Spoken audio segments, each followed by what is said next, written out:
മലപ്പുറം മൂത്തേടത്ത് കാട്ടാന ആക്രമണത്തിൽ ഒരു സ്ത്രീ കൊല്ലപ്പെട്ടു. ആടുമേയ്ക്കാൻ പോയപ്പോഴാണ് ആക്രമണം ഉണ്ടായത്. മൂത്തേടം ഉച്ചക്കുളം നഗറിലെ സരോജിനിയാണ് മരിച്ചത്. വിവരങ്ങളുമായി സ്വാലിഹ് ഒരിക്കൽ കൂടി ചേരുകയാണ്. സ്വാലിഹ്, നിലവിൽ ഇതുമായി ബന്ധപ്പെട്ട് ഏറ്റവും പുതിയ വിവരങ്ങൾ എന്തെങ്കിലും ലഭ്യമാകുന്നുണ്ടോ? നിലവിൽ ഈ കാട്ടാനയുടെ ശല്യം സാന്നിധ്യമുള്ള പ്രദേശമാണോ ഈ മൂത്തേടം എന്ന് പറയുന്നത്? സിജു, മലയോര മേഖലയാണ്. വനപ്രദേശത്തിനോട് വളരെ അടുത്ത് നിൽക്കുന്ന സ്ഥലമാണ് മൂത്തേടം എന്ന് പറയുന്നത്. മൂത്തേടത്തെ ഉച്ചക്കുളം ഭാഗം വനത്തിനോട് ചേർന്ന് കിടക്കുന്ന സ്ഥലം തന്നെയാണ്. ഇവിടെ കാട്ടാന ഉൾപ്പെടെയുള്ള ശല്യം നേരത്തെ തന്നെ ഉണ്ടായിരുന്നു. എടക്കര സ്വദേശിയാണ് മരിച്ചത്. രണ്ടാഴ്ചക്കുള്ളിൽ ഈ മേഖലയിൽ കൊല്ലപ്പെടുന്ന രണ്ടാമത്തെയാളാണിത്.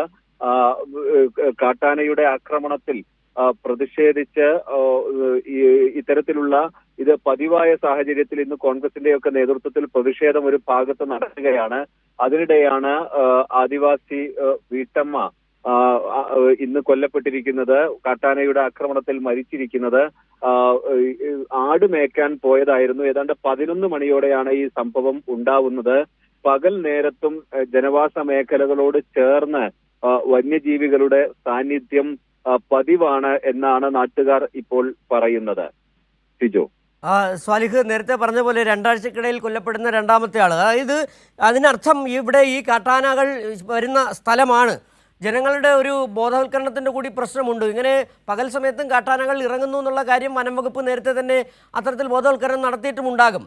ഇവിടെ ആട് മേയ്ക്കാൻ കഴിഞ്ഞ ഈ വന്യജീവി ആക്രമണവുമായി ബന്ധപ്പെട്ട്, കാട്ടാന ആക്രമണവുമായി ബന്ധപ്പെട്ട് ഉണ്ടായ കൂടുതൽ മരണങ്ങളിലും ആ ഉൾവനത്തിലേക്ക് പോയതിനെ തുടർന്നുണ്ടായ ആക്രമണത്തെ തുടർന്നാണ്. ഇത് ഈ ജനവാസ മേഖലയ്ക്ക് അടുത്ത് എത്ര കിലോമീറ്റർ ഉള്ളിലായിരുന്നു ഈ സംഭവം നടന്നത്? ഈ മുത്തേടത്ത് ഈ വനമേഖല, കാട്ടാനകൾ കെട്ടിയ സ്ഥലം ജനവാസ മേഖലയ്ക്ക് എത്ര അടുത്താണ്?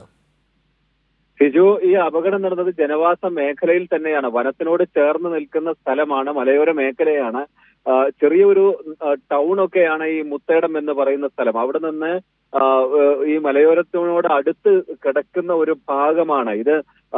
ആളുകൾ പതിവായി പെരുമാറുന്ന, ഈ ആടുമേയ്ക്കാനും ഒക്കെ ഇങ്ങനെ ഉപജീവനം നടത്തുന്ന ആളുകൾ പോകുന്ന സ്ഥലം തന്നെയാണിത്. അവിടെയാണ് ഇത്തരത്തിലൊരു ആക്രമണം നടന്നിരിക്കുന്നത്. ഈ മേഖലയിൽ കാട്ടാനകളുടെ ഒക്കെ സാന്നിധ്യം ഈ അടുത്ത കാലത്ത് കൂടിയതാണ്. മലയോര മേഖലയിൽ സ്വാഭാവികമായും ആന ഉണ്ടാവുക എന്നത് പതിവാണല്ലോ. പക്ഷേ ഈ ജനവാസ മേഖലയിൽ ആക്രമണം തുടരുന്നു, പതിവായി കൃഷി നശിപ്പിക്കുന്നു, ആളുകളുടെ ജീവൻ എടുക്കുന്നു. ഈ ഒരു പ്രശ്നം നിലമ്പൂരിൽ ഈ അടുത്ത നാളായി കൂടുതൽ വർദ്ധിച്ചിട്ടുണ്ട് എന്നാണ് നാട്ടുകാർ പറയുന്നത്. മലയോര മേഖലയിൽ പോലും, അതായത് വനത്തിനകത്തല്ല, അതിന് പുറത്തു പോലും ആളുകൾക്ക് താമസിക്കാൻ പറ്റാത്ത സാഹചര്യം ഈ വന്യജീവി ശല്യം കൊണ്ട് ഉണ്ടാവുന്നുണ്ട് എന്ന് വേണം നമുക്ക് മനസ്സിലാക്കാൻ. ഇത് ആളുകൾ പതിവായി കൂടിയാണ്. അത് ശരിവെക്കുന്ന തരത്തിൽ ഇതാ രണ്ടാഴ്ചക്കിടെ രണ്ടാമത്തെ മരണം നിലമ്പൂരിൽ തന്നെ ഉണ്ടായിരിക്കുന്നു. സിജു, ശരി. സ്വാലിഹാട് വിവരങ്ങൾ നൽകിയത്. മലപ്പുറം മൂത്തേടത്ത് കാട്ടാന ആക്രമണത്തിൽ ഒരു സ്ത്രീ കൊല്ലപ്പെട്ടിരിക്കുന്നു. അതിൻ്റെ വിവരങ്ങളാണ് സ്വാലിഹ് പങ്കുവച്ചത്.